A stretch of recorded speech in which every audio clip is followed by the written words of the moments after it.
मराठवाड्यामध्ये दुसऱ्या टप्प्याच्या मतदानाला सकाळपासून सुरुवात झालेली आहे आणि मराठवाड्यामध्ये 3 मतदारसंघांमध्ये मतदानाची ही प्रक्रिया सुरू आहे।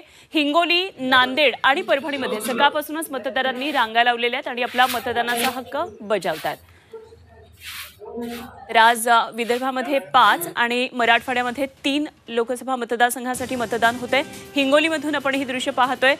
मतदारसंघाची सुंदर अशी सजावट करण्यात आली आहे। महिलांसाठी खास मतदान केंद्र सुद्धा तयार करण्यात आली आहेत। याला पिंक बूथ असं म्हणतात।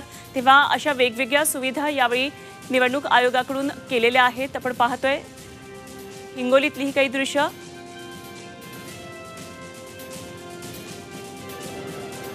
तर मतदार सकाळीच येतात, आपल्या मतदानाचा हक्क बजावतात। नांदेडमधली काही दृश्य आपण पाहतोय।